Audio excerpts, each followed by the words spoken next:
Hello and welcome to Worst Quality Crab, a podcast of Asian American stories and recipes from best quality hearts. I'm your host, Freesia Lee. On this show, we talk about our guests' favorite childhood foods and what it means to be Asian in America and all things in the middle. Joining me, as always, is my co-host and husband, Sam. Hello. And joining us this episode, our guest, Shaun Garcia. He is husband, father, and my favorite of all, noodle soup connoisseur. Hi, Shaun. Hello. Thank you. Excited to join you guys. Yeah, we're really happy to have you.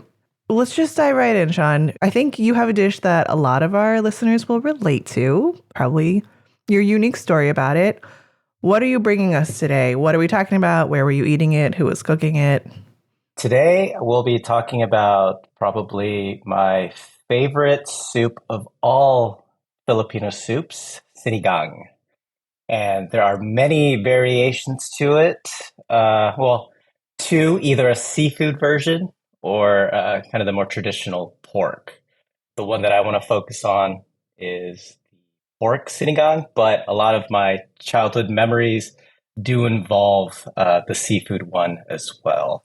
Talking about fish heads in the supermarket, and kind of that experience growing up. And that's my dish. Tell us about Sinigang, because I know a little bit about Filipino food, but not a ton. So describe it for us.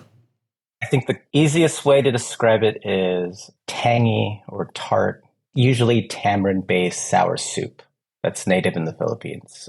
There's a lot of regional dishes. I would say maybe 2 or 3, I think, are like national dishes. Everyone's familiar with adobo, pancit, but I think Sinigang is also kind of maybe for others a slept-on dish, but probably one of our kind of like best representative dishes, I think, in the Philippines.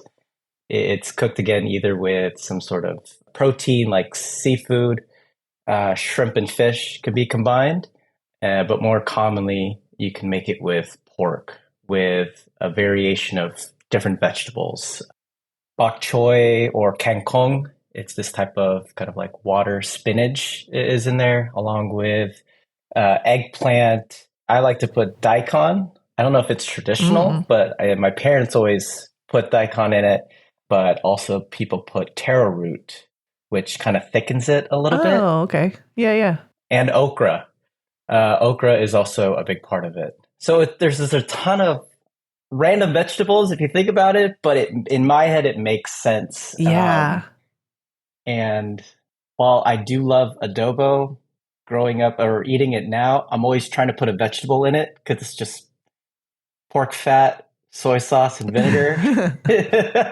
I don't hear a problem. But it's great for me. But I think as I'm trying to introduce foods to my daughter, arroz caldo, which I know throw back to an old episode of yours, but Sinigang is definitely another one that I knew I wanted to introduce to my child. When were your parents making this for you? Was it like a weekly thing every day? It was throughout the year. Growing up in Sacramento, the summers can get up to 100, but for some reason we're still eating soup in the middle of summer.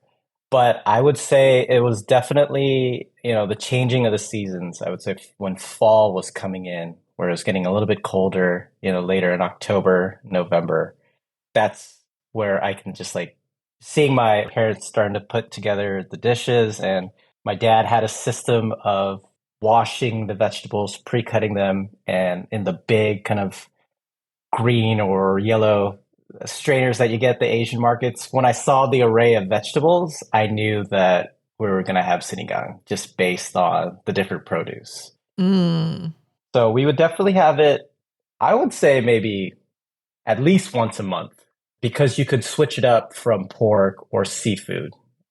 So then depending on, are we going to make it with catfish? And then as we got a little bit older, and I don't know if it was our taste getting a bit more refined, but the fish started to, level up a little bit. But yeah, I would say, we had it fairly often in my household. I don't know if it's like a common Asian old wives' tale tactic to be like, if it's hot, you have to drink hot things to cool your body down or eat spicy foods. Because when I was a kid, my parents used to make me drink like hot soup and hot water in the summer. I'd be like, we're in America. We should be like drinking ice cold water and eating ice cream in the summer. Why are we drinking this hot ass soup? Having married into this, I also am like, wait, what? And I've heard it too elsewhere. Someone has tried to explain it in the old wives' tale of like, oh, it does X, Y, Z, and I was like, I don't think that any of that is true. Eating like pho in the summer, I just remember like they had the best air conditioning. That's true. That's true. So like, it's like they have to keep the restaurant cold. So I wouldn't mind eating hot soup in July because I'm in there and like it's freezing cold just to get like a bit of a break from the Sacramento summers, you know? That's true. That's legit. When you were a kid and your parents were making this, was this like a make a big pot and we eat it for a week, make a big pot and we freeze it, make a big pot and the kids and family like eat it all in one night? Oh, every dish is make a big pot and we're eating it throughout the week. I think I was just recently told that there's only a certain number of days you can keep food in the fridge until it goes bad. Like that didn't exist in our family. We probably have like food that my mom bought a couple of years ago in the freezer, and it's totally fine. Like that's how old we keep things in there. Mm-hmm. Same. But yeah, I think still to this day, I try to work on my ratios so that I don't have an abundance of food. But yeah, I think we would even go like maybe day 5 when you're pushing it. I think a technique that later on my dad would do was not cook the produce. All the vegetables he would buy, at the store, he'd only put like a certain amount in the soup for that dinner. Oh, yeah. Try to eat all the vegetables with the meat in the broth as much as possible, and then put the soup back in the fridge. Next dinner, putting more vegetables. The Filipino word is called durog, which is when the vegetables get really soggy and mushy. So like I try to mirror that because I just think, day 5 you're eating a mushy eggplant and it's like just totally incorporated in soup. Some people might be into that, but that was kind of a cheat code that he applied. That's smart as hell. Like kudos to that. I might think about how I can use that in my own cooking. Not that I think I ever make anything big enough that lasts that long because we don't have storage space for a pot that big. But respect, because like I do kind of remember, being a kid and like things getting mushy, like vegetables getting mushy and being like, I don't want to eat this. Like this is gross. Right. But this is such a good way to like keep it going and have it be like fresh again. Yeah. It also like, when you think of modern food or whatever, like the plating, like when I see fancier versions of sinigang, it's deconstructed where the broth is like separated and then you've got the meat on a plate. And then that like, as I started to see these sort of dishes, I was like, my dad was already doing that. Like he would take out, certain meats that he didn't want to get durog, as well as vegetables. Mm-hmm. And he was kind of like already deconstructing it, but it was really trying to extend this meal for the whole week and, keeping things fresh, or at least like the way that you should cook it on the first try. Yeah. So that was like pretty neat.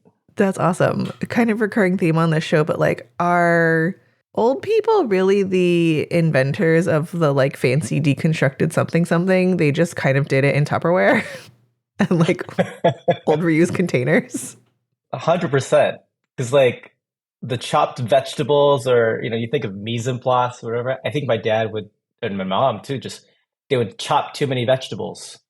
And like, the soup containers, we've been using that for a while. So now it's cool to like put it in like the old clear containers and everything. I was like, the old Filipino like stereotype putting like trinkets inside of a sky cracker box of like reusing things.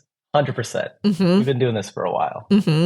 In my extended family, it was like an old country crock tub. Oh. So like butter.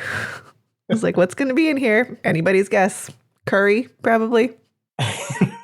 the scariest thing growing up is you see the same Crocker container and then you open it up and it's dinuguan, which is it's a pork blood stew, Oh, yes, yes. which is just dark black, made with like random cuts of meat, the throwaway parts. So you're thinking you're getting that for like toast. You open it up and it's just, Oh no. it looks like almost like Rocky Road. You're like, I know this is not Rocky Road because it smells of vinegar. Closing it, putting it that away. Yeah. Did you enjoy Filipino food growing up? Yeah, I think when it comes to how I identify with Filipino culture, like especially my brother and I, we don't speak the language. I have a hard time understanding it still to this day. But when it comes to the culture of food and the different dishes, and I mentioned dinuguan, it's one of my favorite dishes, even growing up. I think that's the connection that I have with the culture. And it's something that is very important to me to pass down to my daughter and future kids, or, it kind of brings me a lot of just happiness. My wife, who I met, she's from the Bay, she's white. She looked at food as fuel. And now, I made this dish recently. She's peeling her own shrimp. She's got a bowl of food that's like way more rice to the dish ratio, which kind of, brought a tear to my eye because before it was like, why are we eating rice every day? And now it's like, can you make this dish? And I was like, you're going to have to eat it with rice. And so that's kind of where, that's the big part of my Filipino culture that is important to me, for sure. Has she made the transition from like eating with fork to eating with spoon? Still working on doing the fork and spoon, Okay. and using the spoon to cut. I like to make a lot of stews and braises, so we're predominantly a spoon family. I would say our bowls get used a lot more than our plates because I have these dishes called weeknight meals, and they're Filipino dishes, but they're pretty straightforward. I know we want to talk about sinigang, but like there's these quick dishes that I can just make through, in the middle of the week, and it's kind of got like some sort of gravy or sauce. Yeah. And I always tell her like, what would make this better? Rice. And it's just like, sopping up all the sauce and everything. So we've been eating that way a lot. Love that. I ask because I feel like when Sam and I first got together, like I was very a fork person, and through the course of our relationship and marriage, I'm like more and more like, I will take a spoon, please. And it feels just one of the tiny ways in which I am like leaning into being more and more Asian. And I like saw a TikTok that was like a woman who was like, oh, like married. I think she was like married to Singaporean. And like first it was like fork, and then it was spoon, and then it was hands, and like the thing. And I was like, yes, the evolution. I feel like chopsticks and spoon is my go-to combination if I had to choose. To go back to Sinigang and also your weeknight meals, are you making this now for your family? It sounds like not on a random Wednesday. I try to make it on the weekends only because, having a baby has definitely thrown off timing. So we now have this kind of like stand thing so she can, stand next to me as I'm chopping and preparing, so I don't have to hold her as much. But yeah, I would say it's definitely hey, what are we doing this weekend? Kind of hanging out. Oh, I can make sinigang. And my wife's eyes light up. It's one of her favorite dishes. It's hard. I try to make it as consistent as possible, but I don't cook with recipes. So I will put down my closest variation, but during the week, I'll just see what I have in the freezer. I'll pick something out. Whatever vegetables I have, I try to like use it in different iterations as much as possible. And then just the sauces and everything just come to mind. And the joke my wife says is like, I need to enjoy this meal because I'm probably not going to eat it again because you don't know how to make it. She's like, it's so good. But I was like, I know you don't know what you measured out, what you put in there. But sinigang is one where I try to be, consistent with at least the ingredients Mhm. and how I make it. So it's definitely a big, fun meal to make, but it does take a lot of time. So it's dedicated to the weekend. Did you learn to make it from your parents? It sounds like both your parents were in the kitchen. Yes. So my dad's version, where he used pork, is a lot more. I draw inspiration from that, and then the seafood one is from my mom. They both cooked, but I would say majority of the cooking was my dad, and a lot of my inspiration and where I think maybe my love for food did come from, my father's side of the family as well as him cooking a lot of our meals. How do you feel like that sort of informed you in the kitchen, both like how you cook and also your, I mean, not to like whatever, but like the gender roles of who does the cooking in the household? I mean, I do maybe 95% of the cooking in household now. We've definitely divided and conquered. And as my wife's like, I'm gonna do laundry, you do the cooking. And for me, I was like, this isn't a chore for me. So I kind of was like, I got the good end of the deal. You're like, oh no, I guess I will. Wah, wah. Right. It's like for her, it's like I don't want to stand there and cut onions versus me. It's like, am I going to dice them or am I going to cut them against the grain or with the grain, depending on the dish that I'm going to make? How did seeing both of your parents cooking influence you to both like want to cook and I guess like your style of cooking now?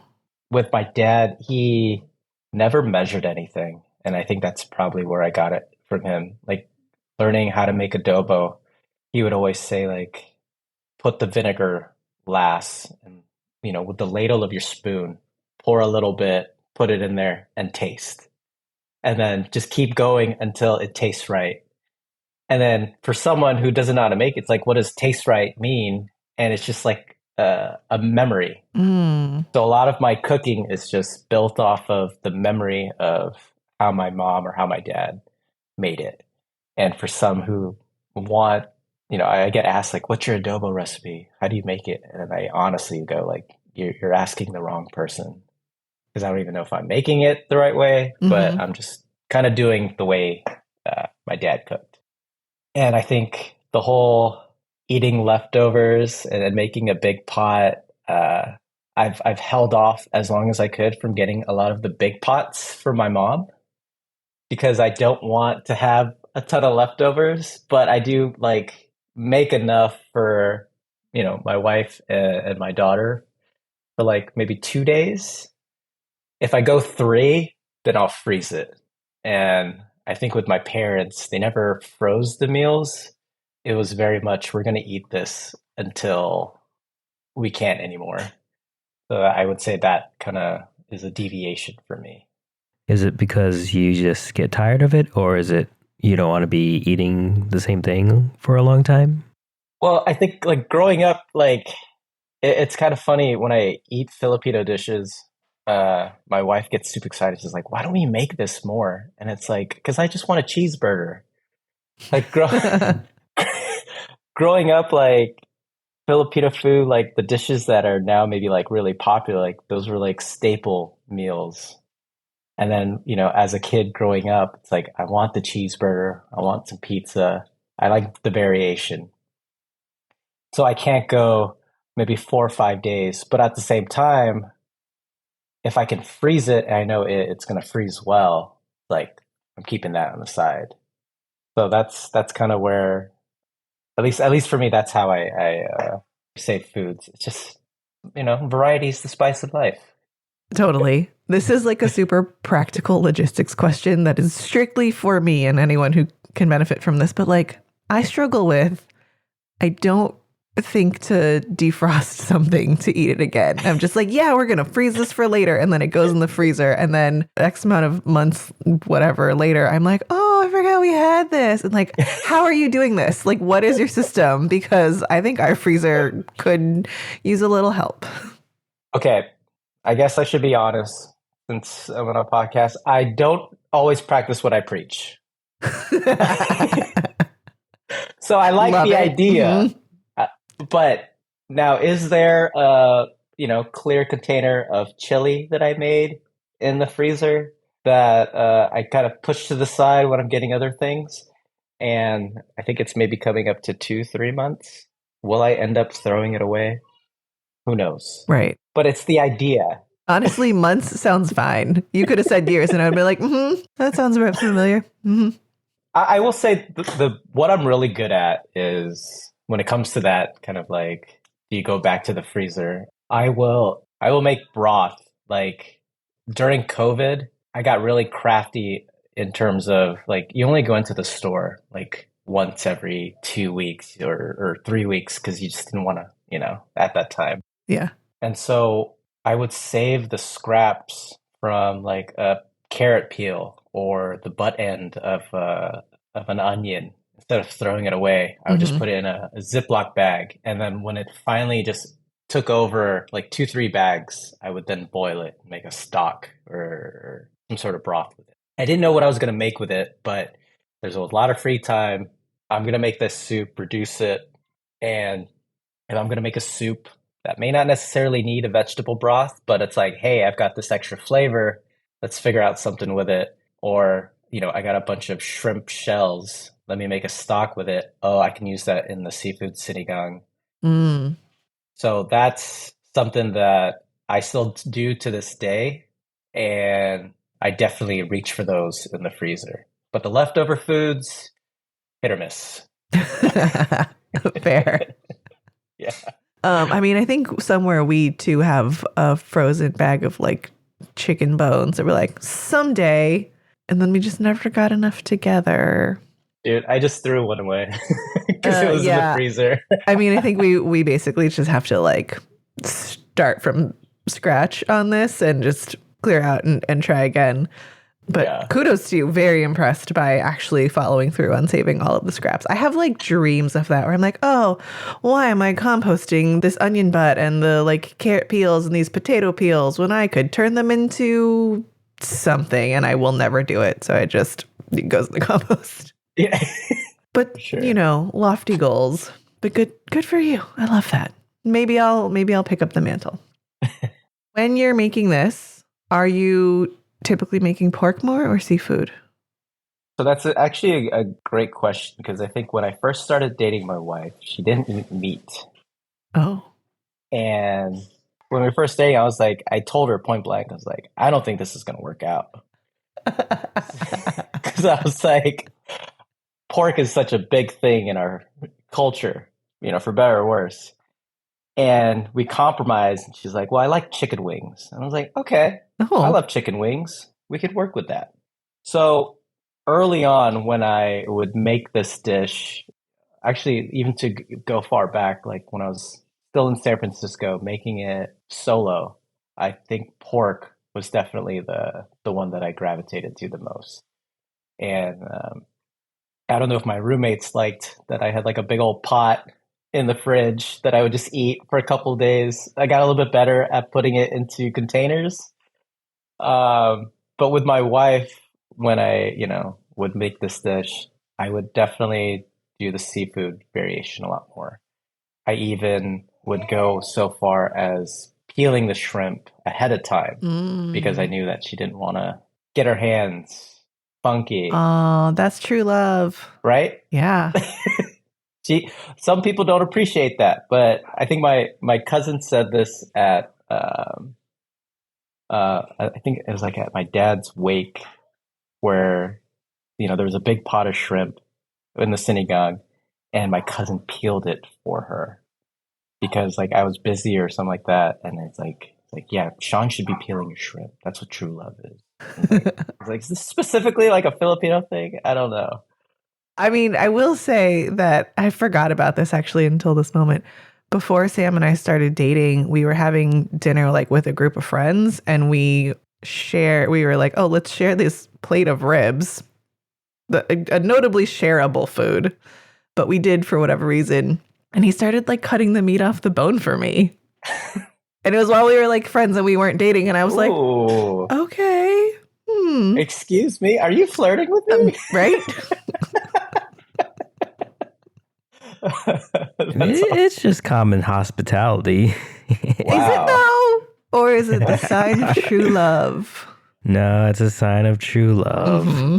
I would say with the chicken wings, my wife knows now, like, I eat the kind of crunchy cartilage part. Mm-hmm. Same. And so my wife would save her pieces because she doesn't do it. But when we were first starting, she would throw it away. But then now she knows Yes. I totally fuck with those. So she Yes. knows to keep it on the side for me. Hells yeah. Come back at those later. Yes. Oh my God. That's true love. That's our house exactly. Like, I don't fuck with that. And I'm like, but you do. So I just like leave a little pile of eaten bones. And he loves it. And I'm basically a cat being like, here's my leftover mouse scraps. It's my gift for you. And he's like, nom, nom, nom, nom, nom, nom, nom. I'm like, ooh, that's a big one. Mm-hmm. Yeah. Yeah. 100%. Yep. Also, we get tempura sometimes and like, I don't eat the shrimp tail. Oh. And so I'll take the end off and I like give him the shrimp tail. And I'm like, this is how I love you. Here is my shrimp tail. That's like a shrimp chip to me. It's a shrimp chip. It is. I know. 100%. No, like the amaibi when you get sushi and like a real like sushi restaurant, if they don't give you the shrimp heads that's deep fried as part of it, Mm-hmm. I get so upset. I was like, I need my shrimp heads, like the little like critter finger parts. Like that's the best shrimp chip part when you get like salt and pepper shrimp. 100%. Yes. I feel seen. I think we all feel seen in this. I love that. It's like, what's that? It's like, get you a person who looks at you the same way that someone looks at the cartilage bones. Mm-hmm. Uh-huh. There you go. Yep. Oh, man. No, I did want to go back to the question. I would say I started making pork sinigang when my wife was pregnant. So she would never crave red meat. And then I don't know if it was just the Garcia blood that was inside this baby. She started craving cheeseburgers. She was like, can you make sinigang with pork? And it was just like this, like we would have cheeseburgers 3 days a week. And I was like, we never had burgers before. It was always like, I got the burger, she got like a chicken sandwich or something. And so lately I've been making it with pork because I was like hopeful, like after the pregnancy, she wouldn't revert back to her non-red meat eating ways. Mm-hmm. So still making pork sinigang, although I got a recipe from a friend and he put pork and shrimp together. And I mean, that doesn't sound like revolutionary, but I think for, maybe Filipinos, it's like you never mixed. It's either meat or a full seafood. So having both, I was like, game changer. Yeah, surf and turf. Right. What's this luxurious sinigang I'm having? Before we recorded, we filled out a little bit about what you wanted to come and talk about. And you had a story about trying to make this a healthier version. Do you want to talk about that? I do. Yeah. Because it definitely taught me, I think we brought up like fancier versions or whatever. But I think at the end of the day, that core memory that people have with certain dishes, it's just so hard to move away from that. It was 2019. My father passed.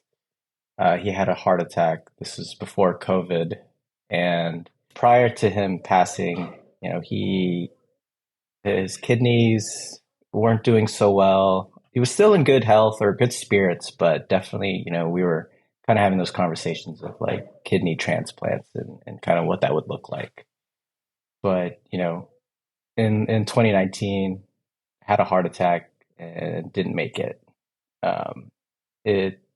That's totally another, maybe an episode, a lot of details there, a lot of just emotions. But I think when it came to food, having a text thread with all my aunts and uncles of, okay, what are the dishes everyone's going to make or be responsible for during one of the kind of prayers, after he passed. And for me, I decided to take on the mantle of making sinigang. And at the time, I was really thinking and focused on just the health and well-being of my family.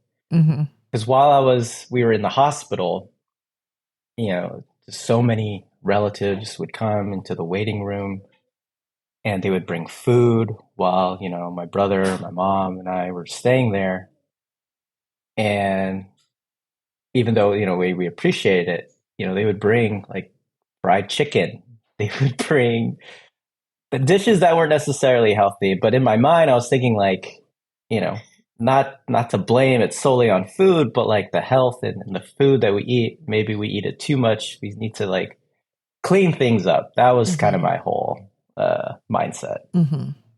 And so the night before I'm supposed to give the speech at his wake, but also bring the soup, instead of making it with the sinigang packet, I had found at Whole Foods these jars of tamarind puree. And the packets, and traditionally, a lot of the souring agents for sinigang is tamarind. Mm-hmm. There's other variations too, and I've experimented with those. But I was like, I'm not going to use the packet. I'm going to make this a healthier version. I'm going to take fish bones and make a stock out of it. And I'm just going to be like the fanciest, cleanest way I can make this as possible. These like tiny jars of tamarind puree were some obscene amount of money. And I knew that Of course. I needed like 4 or 5 of them just to replicate the sourness that came from like 1 or 2 packets. But I was like, I'm going to do this because it's for my family. Yeah. Spent all night, instead of probably working on, the speech that I was supposed to say, my dad's wake, I'm making this soup, boiling the fish, making the broth, putting all the tamarind puree in it. And in my head, it tasted fine. I had my wife taste it, my mom taste it. They're like, you're good to go. I even like peeled all the shrimp and kept the heads because I knew the heads were important. Mm-hmm. But like the body, just like all this labor and effort to making this kind of simple dish. I bring the pot to my cousin's house where the prayer was. And as like, I'm dealing with so many other things, I'm thinking about this soup the whole time. And every now and then my cousin would come up to me, how you doing? And then they go, oh, the sinigang, like, how did you make it? And in my head, I'm like, oh no, what does that mean? And they're tasting it and it's like, it looks bloody. And I was like, what do you mean it looks bloody? And it's like, it's so brown. And when you make it with the sinigang packet, the soup stays relatively clear because it's just powder. Mm-hmm. But with this tamarind puree, it's darker in color. So that, some of my like family members were just thrown off just by the look of it. Mm-hmm. And so now I'm thinking like, oh, I totally fucked this up. And then now I'm still thinking about this, but I'm like, I need to be focusing on other things. And then, before we're about to eat, I can just see my aunt is in the kitchen with a big bottle of fish sauce, just pouring it in my soup that I made because it wasn't salty enough and like the taste to her liking. And, there was a lot of just pain and anger at the moment. But I think the lesson I learned from that was like, I tried to go so far left of making this super clean, refined version that maybe would taste great to people who aren't familiar with the soup. But I think at that moment, people just want what they know. What's that memory? Mm-hmm. How does it taste with those packets? Don't overthink it. Just put a bunch of stuff, boil it, make sure it's not durog for some people, and just like trigger that core memory. And so that was kind of the lesson I learned on that. Yeah. I mean, I think it's really beautiful that you attempted that. I mean, you succeeded. You succeeded. I think so. But also the thing that, and I think kind of what we get out of the core of the show and why it resonates is like people take so much comfort from food And the comfort is really in that like core memory, the nostalgia, the thing that they know. Like that taste sensation can be so powerful to people that if there's an expectation of something and then it's like not met, no matter how good and how much better or whatever it is, they're just like, no, it's not right. But, you know, there's something to be said for like, how do we make dishes that maybe don't rely on packets? And one of our past guests, like his mom was making this mapo tofu from scratch, and we have never done that because the packet exists. And it's just an interesting place, I think, for especially our generation to be thinking about like, if we are trying to make dishes healthier, or even if we just want to make them from scratch and make them with fresh ingredients because we love a farmer's market or whatever.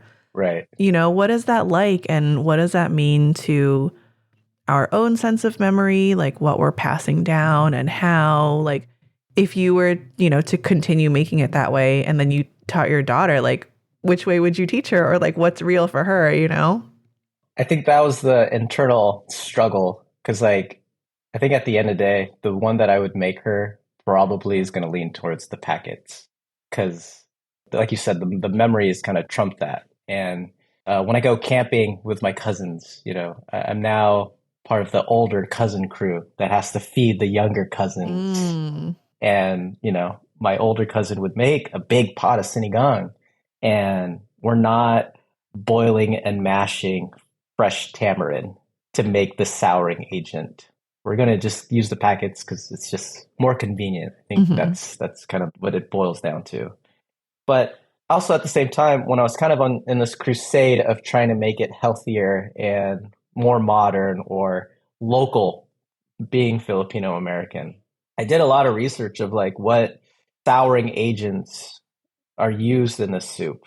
And tamarind is definitely kind of the main one that everyone's familiar with, but unripe mangoes or star fruit is also other souring ingredients that, you know, people use in different regions of the Philippines that, you know, if you kind of think about it, the ones in the bigger cities tend to be the ones that everyone remembers, but then there's different variations, even with adobo, but also with sinigang. And that kind of, as I was like thinking about other ways to make it, you know, the tomatillo is used in a lot of Latin foods, like for making chile verde. It's one of my favorite dishes, and it has that sort of tang. And then in my head, I was like, why can't I use this as a souring agent for sinigang? And so I experimented with it, but I can't replicate the powder mix because sometimes I only need 4 tomatillos and I'll blend it and put it in the stew. And then it's just not sour enough. And then sometimes I need 12. And now I'm roasting tomatillos in the oven to put it into this dish. And then now it's more of a stew as opposed to a soup because it's chunkier and now the texture's off. And I was just finally like, what am I doing? I enjoy that aspect of it, but I'm like trying to nail this flavor that, you know, just put 2 packets in the water, boil it up, and you're good to go. And I'm just like, okay, is the packet seasoning really all that bad? Like MSG and a couple other things. But yeah, that's kind of where I'm at. That doesn't mean to say I don't want to have my daughter, you know, not know the traditional ways. But when I'm growing up, like I never saw my dad mash tamarind roots or kind of do that. It was almost like if I want her to taste the same sinigang that I remember, like as a core memory, probably going to have to be the one that, you know, the way I learned it from my dad, which is kind of the mapo tofu mix or the sinigang mix or whatever mix that we kind of grew up with, right? I think a lot of past guests have mentioned a shame or like a less than ideal feeling when they have to Google their own culture or Google recipes. And I don't think I've ever felt that way because at the end of the day, it's like what tastes good or right to me or what triggers that core memory. Like you said earlier, Shaun, I'm just looking for the right taste of what I had in my childhood. And I feel like it's similar to not really writing a recipe down or knowing the exact measurements. You have an idea of what you need to put in the dish, and you kind of add as you go along to get to that taste. And it doesn't necessarily have to be a recipe that is passed down or written down or the exact thing every time. But as long as you kind of capture that same sort of taste and feeling as best you can, like that's all that really matters at the end of the day. Yeah. And no, and I think I'm very much open to changing the recipe up. If as someone who doesn't cook with, exact measurements and everything, there's going to be days where it's like, oh, I don't have the right vinegar. Oh, let's try rice wine vinegar. Or I've made, adobo with apple cider vinegar, and just like switching it up. And it's like, oh, it's a little bit sweeter. I kind of like it. Maybe I'll mess with the ratios. Like I'm always experimenting. But I think to your point, being open to like recipes, I am a heavy TikTok user. I'm trying to get, if this episode blows up, TikTok. No, but instead of like looking up recipes, I'll look up dishes on TikTok. And because it's such a fast 15-second, like quick reference, I can just look at like, oh yeah, I forgot. I can put this in the soup. I haven't put taro root in it in such a long time because I've been putting daikon. Let's switch it up. And so I'm not shy to like reference other people's versions if it's better. Other people will use lemons to sour their sinigang. Or I remember when I was living in San Francisco and I hit up my ate, which is what means older girl cousin. And I was like, hey, I'm trying to make sinigang. What's your recipe? Instead of reaching out to my dad, because like I knew kind of how my dad made it, but I just had her dish recently and it was so good. And she was like, oh, I get this bottle of calamansi juice. It has to be this specific bottle. Oh. And so it's like that was her way of making it tamis, which is sour in Tagalog. It's like, I think that's the word. I'm gonna get butchered if it's not. But yeah, just enough of that tartness. If you want it really just punch you in the face sour, I incorporate that every now and then. So I think that's how my sinigang is always evolving. It's never the same. That's really interesting because what Sam brought up earlier, I think a number of guests have been like really afraid that they would get the dish wrong. Adobo being one of them, right? And then like just not making it all because they didn't want to fuck it up and they didn't want to like have a flavor that wasn't this like core memory childhood one. And so they just shied away from it entirely. But you have gone entirely the other way and like, let's make it whatever. Well, and I'm curious where that comes from. Well, I was going to say like, that fear of fucking up, like I fucked up sinigang at my dad's wake. In my head. That's how I think of it. So it's like if the audience of people you don't want to fuck it up with, like people, kind of have this like, don't get scared until it actually happens. Like you're stressing yourself out. Mm-hmm. It actually happened and it backfired, right. But people still ate it at the end of the day. So I think in my head, it's like, like that was the largest stage you could have fucked up on. And so at this point, nothing matters. Right. That's a good perspective. It's almost like it's like a comedian bombing in front of all of their childhood heroes. And if that person is still doing comedy, it's like, yeah, I think that he built up the strength. That's how I see it. Nice. Do you cook non-Filipino foods? I do. Yeah, I actually made last night this like shrimp with scrambled eggs dish. I've been obsessed with trying to replicate Chinese takeout. Mm-hmm. So that was like, it was supposed to be shrimp with lobster sauce, but then the eggs cooked, it's scrambled. And then I was like, I'm just going to call this shrimp with eggs with peas. Yeah. No one's going to know.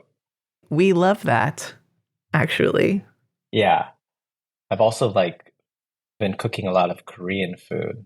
And I think because I try to cook as many different dishes as possible, I start to, and I hate saying it, but like fusion few dishes.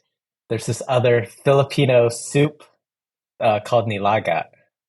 And in its simplest form, it's kind of like the boring uncle of pho or galbitang, which is like a Korean, like, beef bone soup. Mm-hmm. But it's really just like beef, onion, peppercorns, and fish sauce. It's like the simplest broth you can make. And then you put your vegetables, it's typically like cabbage, potatoes, which I don't know if it's a Filipino specific thing, but like we'll be eating rice with potatoes, Mm-hmm. totally like normal. Mm-hmm. And then my wife was like, "Why do you put potatoes in this dish? We don't need it. We're already eating it with rice." And I was like, "You can't change it up. No. Like it's just part of the dish." It's like a potato in a curry that you eat with rice. It's necessary. 100%. It's necessary. Mm-hmm. But yeah, and then I went to a Korean restaurant and I saw galbitang, and I was like, this is nilaga, but you just put sesame oil on top. And so then I made nilaga and I just put a little splash of sesame oil and topped it with green onions. Usually nilaga doesn't have green onions. I was like, yo, this kind of hits. So, which is like crazy because it's the most like, simplest soup. But yeah, I don't know. It's just like you start to see the same similarities in different cultures and dishes. And because I hate saying foodie, but like I love Noodle soup connoisseur. noodle soup connoisseur. I like to pull from different, places if it makes sense or it's kind of fun. Like, how do I use gochujang in pasta? Or if I'm making a meat Mm-hmm. sauce with spaghetti, I'll definitely put fish sauce in there. I've made a Caesar salad with a shrimp paste. It's called bagoong. Oh, I think my sister does that. Mm-hmm. Yeah, because then I was like, when I learned how to make a Caesar dressing, I was like, it's anchovies in there. Uh-huh. And I was Yeah. like, I'm not going to crack a tin of anchovies, just use one. And then now I Mhm. have this like open Mhm. container in the fridge, but I have this like fermented shrimp paste that I use. Let's switch it up. Yep. So like, yeah, that's how I fusion stuff. But it's also just like necessity. It's like I don't have so many things in my fridge, so I'm going to find different ways to incorporate it in other dishes. Do you think this experimentation is something that you saw from your parents, or is this just like your natural born Shaun love of food?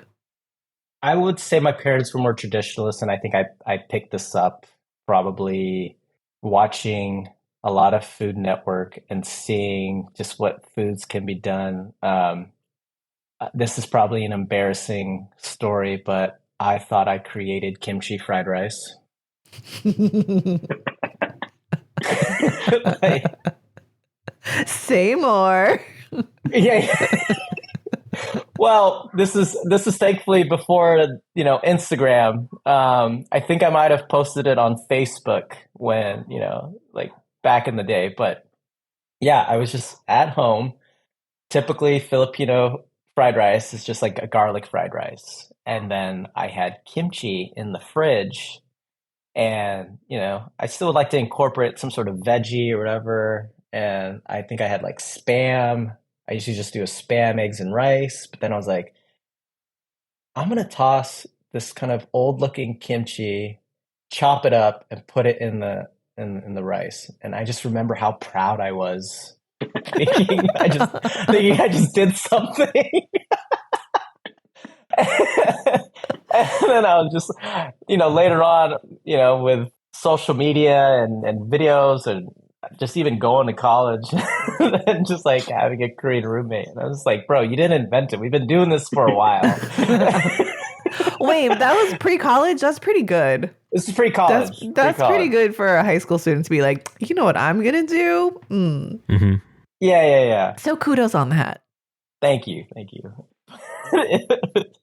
But I think by like experimentation of fusioning things, I think overall it's just like Asian Americans or, any kind of minority who's grown up as a second generation, love eating burgers, love eating pizza, but I also have this like history of traditional dishes. Like I would make a burrito with like longanisa and eggs instead of chorizo and eggs. Mm. Is that a fusion senior seasick burrito? You know, I was doing this for a while kind of thing. Shout out Senior Seasick.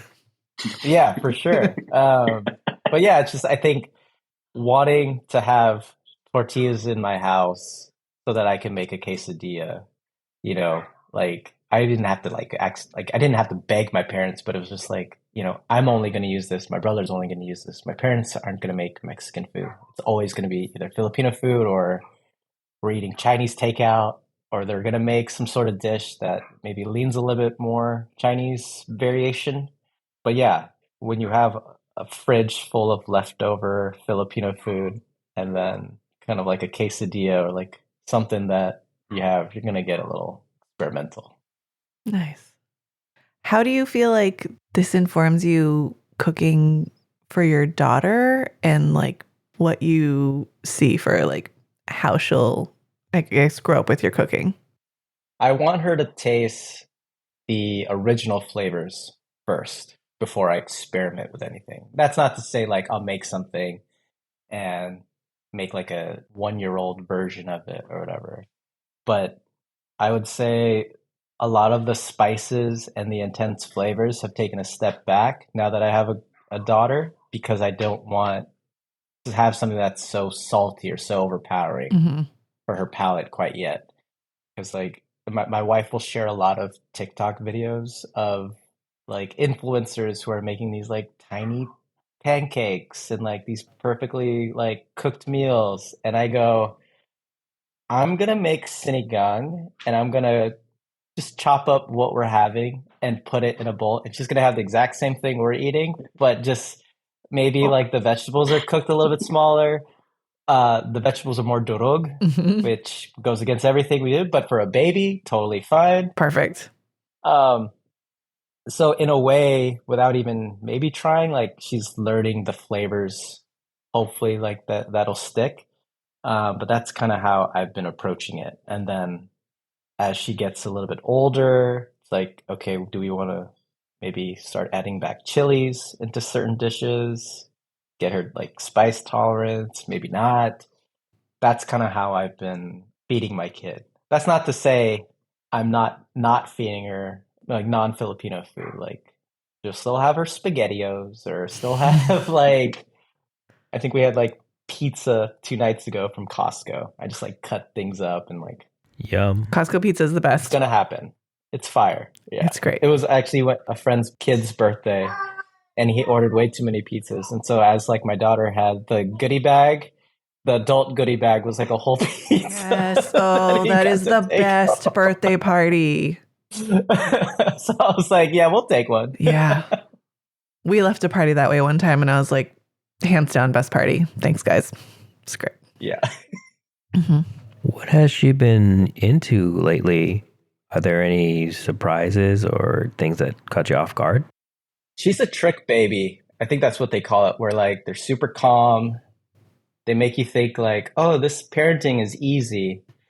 When it comes to food, she eats everything. I think the one thing she like was either grossed out or didn't like immediately was like a raw bell pepper. Fair. Yeah. Her and a lot of adults. Like we went to New York and went to like in Queens and got a bunch of soup dumplings and just mashed it up. She ate that. We went to a wedding in Greece and she was eating octopus. Okay. Ooh. She's had oxtail. I'll make arroz caldo or any type of porridge and just like the toppings, I'll just kind of go a little bit off the menu with some of the items. She'll eat it. I don't know. Sometimes I think how happy my dad would be knowing that his granddaughter is such a foodie as well. Before he even knew what, the phrase, but like she's got a good stomach and a good appetite. And whenever my mom comes over, like, there are days she'll help. And, she's super proud of me for making a lot of Filipino dishes, but her eyes just light up when she sees her daughter eating, chicken apritada, which is like a tomato stew based dish with like bell peppers, but instead of salt, you're seasoning it with fish sauce. And you can either cook it with chicken or pork. There's different variations, but she just goes to town on that one. She liked the shrimp with scrambled eggs last night.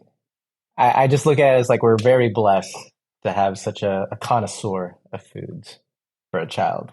I was going to say, are you raising your own little like noodle soup connoisseur buddy? I think so. Even when we go get, like soup, a lot of like Asian restaurants, like they'll bring a small bowl with scissors for us. And so now we were like, we just should get our own scissors, like bring it with us, like wherever we go. Yes. 100%. Mm-hmm. And so like, instead of ordering, a kid's meal for her, we'll just get soup. And before like we go to like a pho restaurant, putting all the spices, whatever, we'll just take a couple noodles, take a few pieces of meat, chop it up for her. And the biggest smile after her first bite. She lets us know if she likes it by like nodding her head. She's like at that point. Oh. And like how big the nod is lets me know like, okay, this is a good dish. And then when she like eats it and kind of thinks about it, I'm just like, oh, I failed you, chef. So,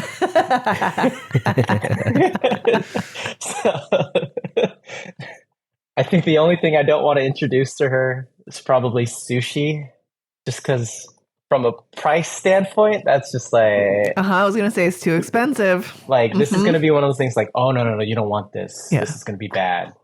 I'll let her, when she gets older, get mad at me. It's like, how come you didn't introduce this to me? Be like, oh, it's spicy. It's spicy. Yeah. Because I can't say sour because she loves sinigang.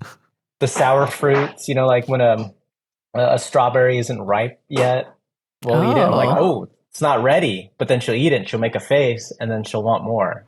So I'm like, okay. Oh. Yeah. She's like an actual Sour Patch Kid. Which is pretty impressive because like I considered myself like Asian picky is the word or how I made it up. In sinigang, I wouldn't eat the okra growing up or the eggplant. Even to this day, I don't fuck with eggplant as much. But I'll eat the daikon, I'll eat the bok choy. There's like tomatoes in there as well. So it's like I'd eat the vegetables, but then my parents would still call me picky because I didn't want the okra and I didn't eat all the vegetables. But if you really think of it in the grand scheme of things, like that's pretty good for a kid. That's pretty good. Yeah, very good. So, so far I haven't had that with our daughter, but maybe things will change. She gets a little bit older. Who knows? I mean, anybody's guess, honestly. You're doing great. You're doing great. I hope that it stays for you. And also, we have some that are a little older. It changes wildly sometimes for some kids. So, You never know. I was going to ask that.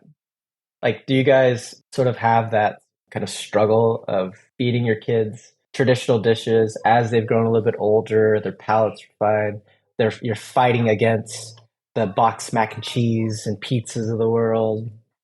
So our kids are 8, 5, and 10 months. And the 8-year-old, as she's gotten older, she's becoming more open to things. Like, I think she went through a phase of like, she ate whatever was in front of her. And then like a lot of kids reach a certain age around like 3, 4, 5, where they're just like, textured, no, this, that. Our extra pantry or extra like COVID pantry is just full of mac and cheese.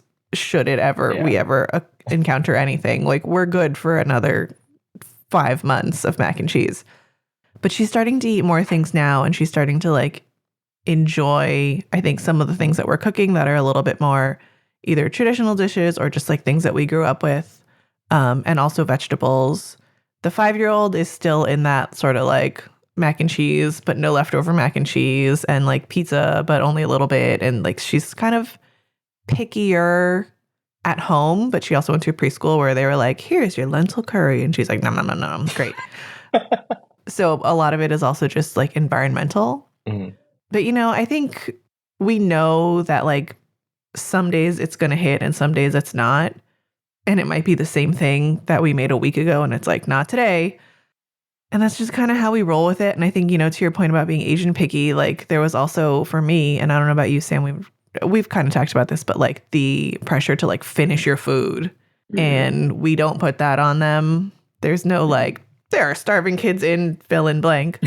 Like they don't need to know that. And they don't need that sort of like food pressure, whether it's mac and cheese or something that we've made or takeout, whatever.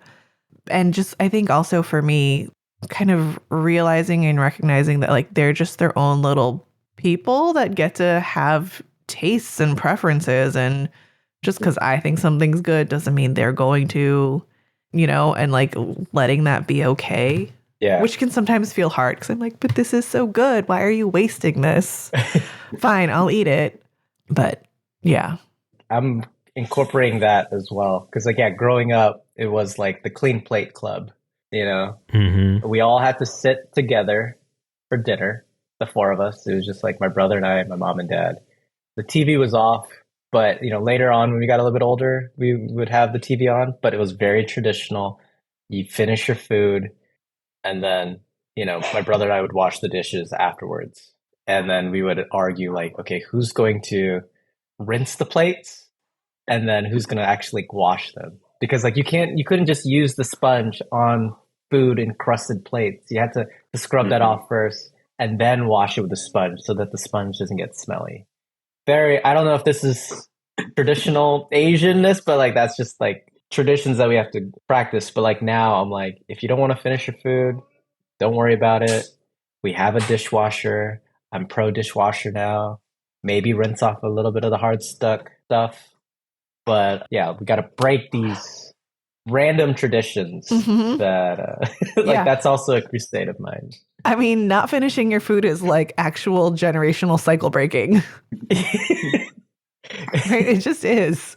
Yeah, it's fine. We have refrigerators. We could just put it in a container and you can have it later. Yes. We're good. Yeah. Yeah. Amazing. Oh man. Oh, Shaun, I think we could for sure keep talking. We like barely touched on kid stuff. You're going to have to come back and bring us another dish and we'll talk more about kids and eating and so much other stuff. This has been really great. I have learned a lot. I think we're going to have fun making this dish. Where can people find you on the internet if you want to be found? I do not want to be found. Great. They can find me on this episode of the Worst Quality Crab podcast. Love it. Maybe eventually we'll find you on TikTok doing like how to feel free enough to like mess up your Filipino food. Right. I love that actually.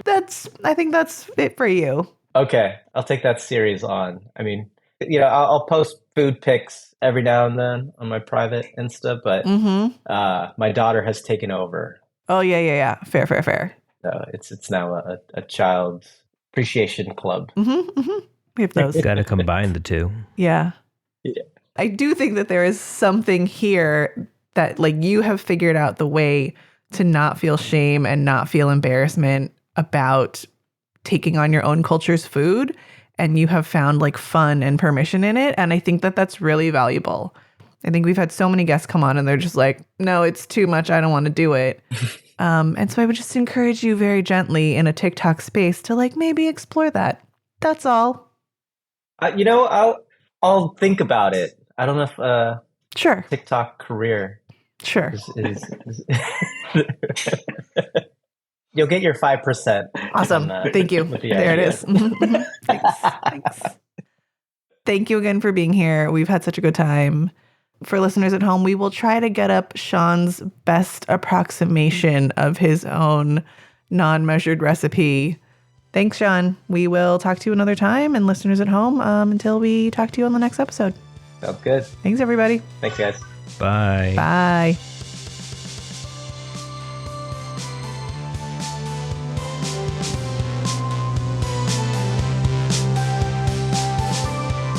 I was just like reminiscing at like the old office where Samson and I worked in Palo Alto.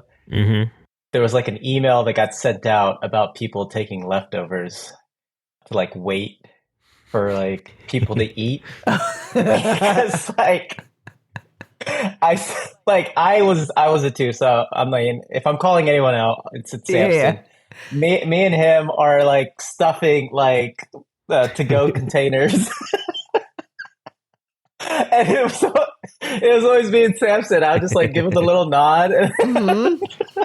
I don't have all day to wait for people to finish their lunch. Right. It's like what? It's almost 1, 2 o'clock. And like 2 is a little late, but like 1:30, I'm like, dude, it's if you didn't eat already, it's over. Like Exactly. the shrimp's gonna go bad. Yeah. Yes. I will say, like, I think that was actually one of the like weird unknowns of lockdown was like we weren't getting food brought home anymore.